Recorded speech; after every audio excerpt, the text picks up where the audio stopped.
Udah.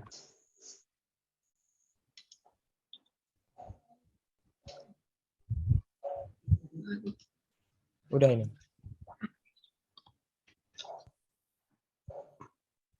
Assalamualaikum warahmatullahi wabarakatuh. Perkenalkan, kami dari kelompok 5 akan mempresentasikan tentang penggunaan rule-based expert system untuk diagnosa penyakit pada anak.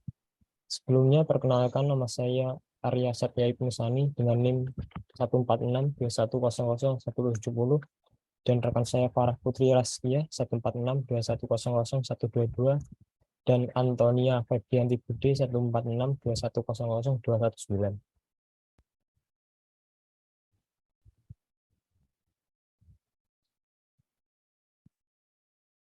Yang pertama, latar belakang.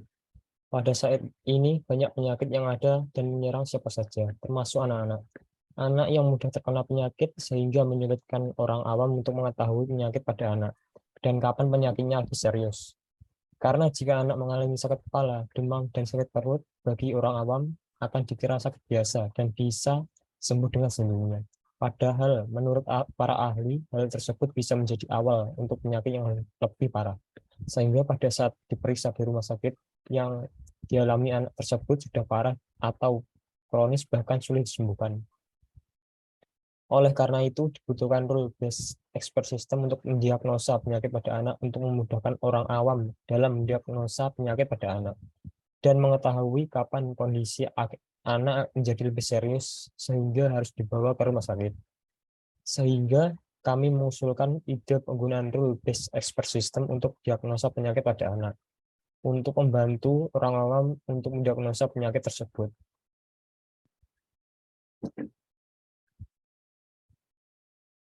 Yang kedua, graph rule-based expert system untuk diagnosa penyakit pada anak.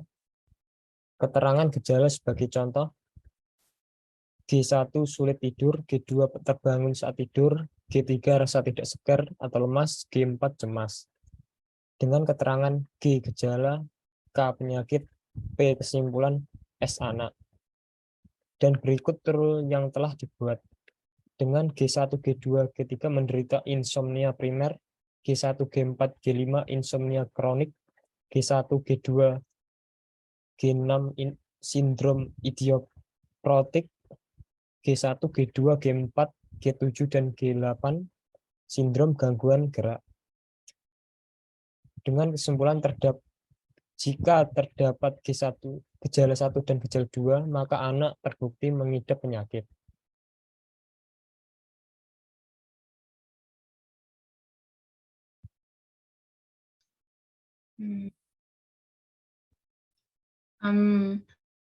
Source code prolognya itu pertama untuk mendiagnosis penyakit dimulai dengan start diagnosis ulang Tani berhenti dulu Tani.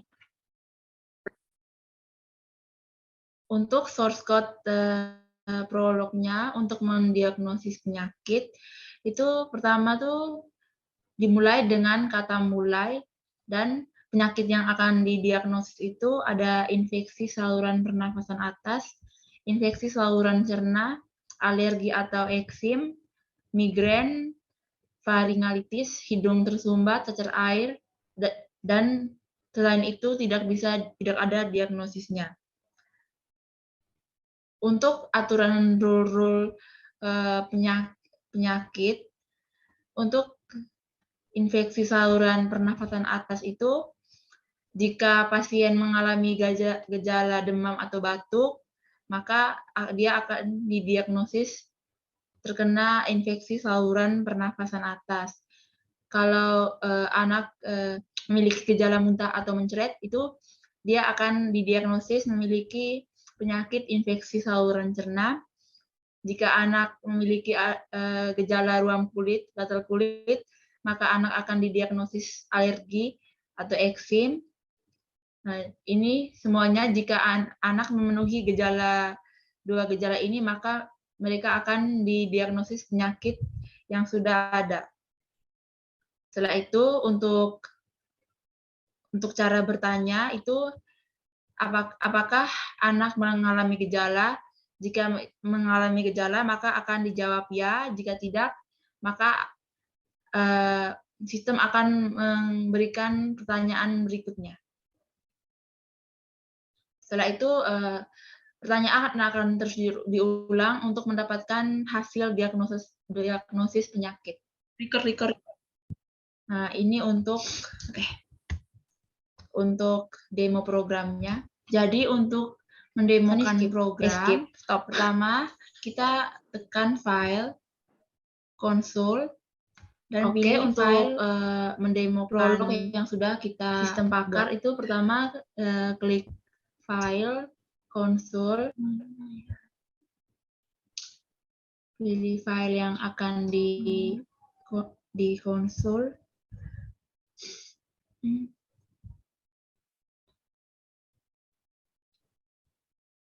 Oke, setelah itu kita masukkan mulai untuk memulai program.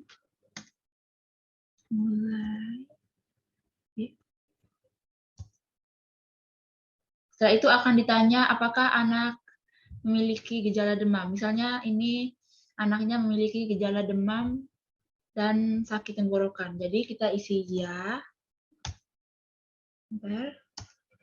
Apakah anak mengalami gejala batuk? Tidak. Apakah anak mengalami gejala muntah? Tidak. Apakah anak mengalami gejala ruam kulit? Tidak. Apakah anak mengalami gejala sakit tenggorokan? Ya. Nah, jika dua gejala sudah terkonfirmasi benar, maka sistem akan menanyakan apakah anak mengalami gejala demam disertai sakit tenggorokan. Ya. Jika kita menjawab ya, maka sistem akan mendiagnosis bahwa anak memiliki penyakit tonsilitis atau faringitis. Ini merupakan salah satu contoh jika anak memiliki gejala demam dan sakit tenggorokan. Udah, San. Nah, untuk masuk ke programnya kita harus mengetikkan mulai sesuai dengan source code. Mulai.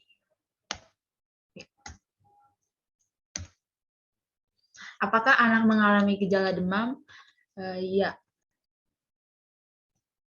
Udah. Kemudian untuk kesimpulan, jika terjadi ciri-ciri penyakit seperti mengalami infeksi saluran pernapasan atas, tonsilitis atau faringitis, dan tidak ada alergi atau eksim, itu merupakan penyakit demam.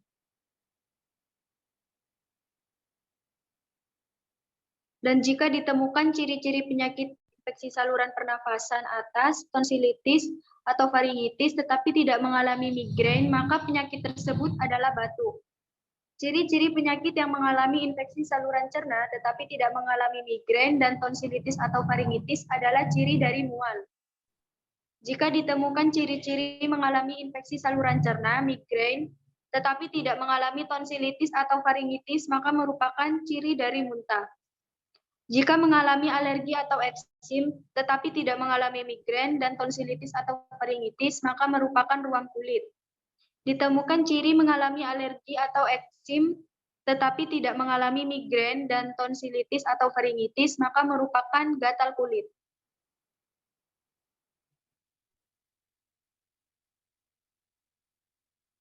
Mengalami migrain tetapi tidak mengalami alergi atau eksim dan tonsilitis atau faringitis, maka merupakan ciri-ciri dari nyeri kepala.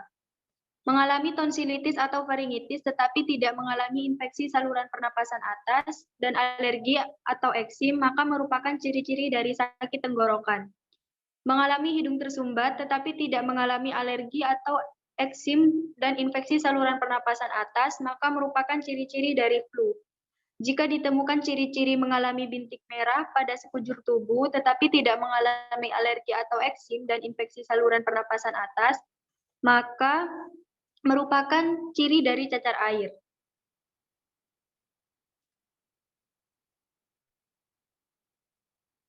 Stop, Stas. Sekian dari presentasi kelompok kami. Kurang lebihnya mohon maaf. Wassalamualaikum warahmatullahi wabarakatuh. Assalamualaikum.